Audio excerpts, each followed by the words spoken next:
Puji Tuhan, bertemu kembali dalam Sapaan Harian GKJ Manahan, Kamis 29 Mei 2025. Hari ini adalah hari kenaikan Tuhan Yesus Kristus.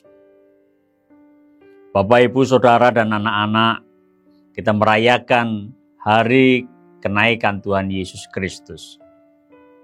Hari yang penting untuk kita, sekalipun cara kita merayakannya berbeda dengan perayaan Paskah, dengan perayaan Natal.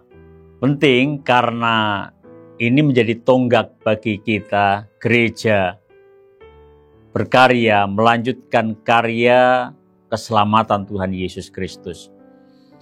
Dan untuk itu, melihat peristiwa yang penting ini, saya mengajak saudara untuk memperhatikan kitab-kitab yang membicarakan tentang kenaikan Tuhan Yesus Kristus. Ada beberapa kitab yang membicarakan tentang kenaikan Tuhan Yesus. Saya ingin mengajak saudara melihat 3 kitab. Mulai dari Injil Yohanes, kemudian Kisah Para Rasul, dan kitab 1 Korintus pasalnya yang ke-15. Nampaknya ketiga kitab ini mempunyai keterkaitan satu dengan yang lain. Dan kalau kita melihat, nampaknya ada hubungannya. Kisah yang diceritakan dalam Yohanes, yang diceritakan dalam Kisah Para Rasul, maupun yang diceritakan di dalam 1 Korintus pasalnya yang ke-15. Di dalam kitab Injil Yohanes, kita melihat mulai dari ayatnya yang pertama sampai dengan yang ke-14. Lembaga Alkitab Indonesia memberikan judul perikop ini, Yesus menampakkan diri kepada murid-muridnya di pantai Danau Tiberias. Oke ya, kita catat tempatnya. Di pantai Danau Tiberias. Ini pagi hari sepertinya. Peristiwanya pagi hari. Peristiwa ini berkaitan juga dengan Kisah Para Rasul. Kisah Para Rasul 1, ayatnya yang ke-6 sampai dengan yang ke-11. Kisah Para Rasul 1 ayatnya yang ke-6 sampai dengan yang ke-11. Kalau yang Injil Yohanes berbicara peristiwa pagi hari, kalau Kisah Para Rasul menyusul peristiwa pagi hari itu. Oke, Yohanes pasalnya yang ke-21 ayatnya yang pertama sampai dengan ke-14 itu pagi hari. Disusul juga percakapan dan pengakuan Rasul Petrus yang mengasihi Tuhan Yesus sebanyak 3 kali. Itu pada ayatnya yang ke-15 sampai dengan yang ke-19. Lalu Kisah Para Rasul ini sekarang tidak terbatas pada para rasul saja yang bertemu dengan Tuhan Yesus. Menjelang atau pada saat Tuhan Yesus naik ke surga. Karena di sini ada banyak orang. Kita lihat ya. Kisah Para Rasul pasalnya yang ke-1 ayatnya yang ke-6 sampai dengan yang ke-11. Di sini akan saya bacakan firman Tuhan. Maka bertanyalah mereka yang berkumpul di situ, Tuhan, maukah engkau pada masa ini memulihkan kerajaan bagi Israel? Jawabnya, engkau tidak perlu mengetahui masa dan waktu yang ditetapkan Bapa sendiri menurut kuasanya. Tetapi kamu akan menerima kuasa kalau Roh Kudus turun ke atas kamu, dan kamu akan menjadi saksiku di Yerusalem dan di seluruh Yudea dan Samaria dan sampai ke ujung bumi. Sesudah ia mengatakan demikian, terangkatlah ia disaksikan mereka dan awan menutupnya dari pandangan mereka.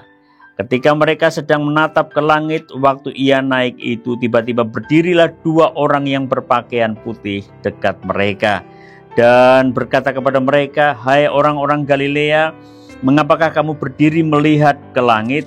Yesus ini yang terangkat ke sorga meninggalkan kamu akan datang kembali dengan cara yang sama seperti kamu melihat dia naik ke sorga." Nah, kita mendapatkan penjelasan yang sangat menarik dan informasinya sangat banyak di sini. Kenaikan Tuhan Yesus ada tujuannya. Tujuannya yaitu ke sorga. Dan kemudian ketika Tuhan Yesus akan kembali, caranya itu sama. Ini keterangan yang menarik yang disampaikan kepada banyak orang. Banyak orang ini sebenarnya berapa toh? Keterangan inilah yang kemudian kita bisa dapatkannya di dalam kitab 1 Korintus pasalnya yang ke-15.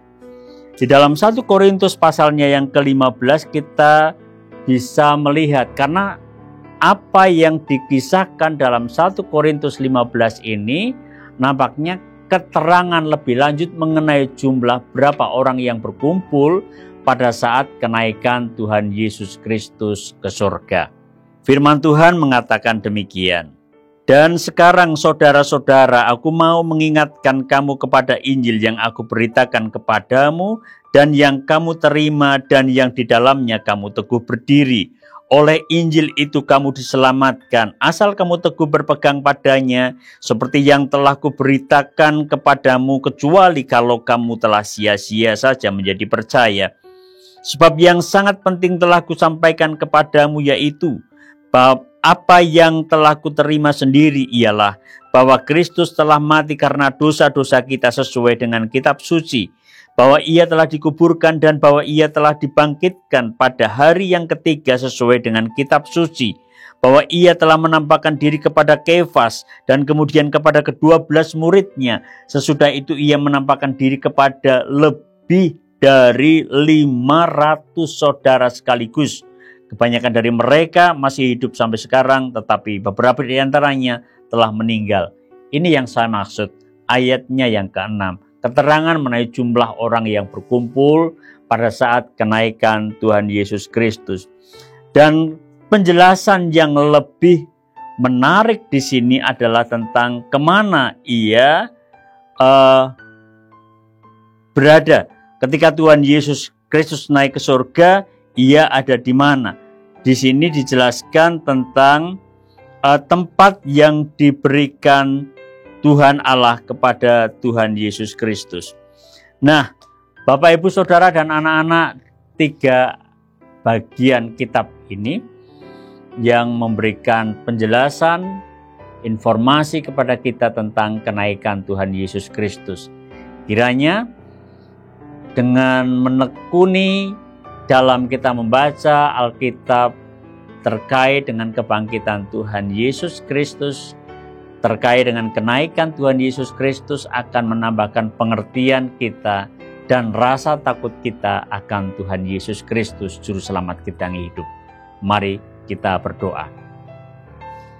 Kami bersyukur kepadamu Tuhan dapat dan memperoleh kesempatan untuk menghayati kebenaran firman-Mu dari Injil Yohanes, dari Kisah Para Rasul, dari 1 Korintus pasalnya yang ke-15, yang memperlengkapi kami dalam pengertian mengenai kenaikan-Mu, Tuhan Yesus Kristus, Juru Selamat kami yang hidup. Terpujilah nama-Mu Tuhan yang telah menyelamatkan kami, menyelamatkan dunia dari belenggu dosa, kekal untuk selama-lamanya. Terpujilah nama-Mu, ya Tuhan Yesus Kristus. Amin.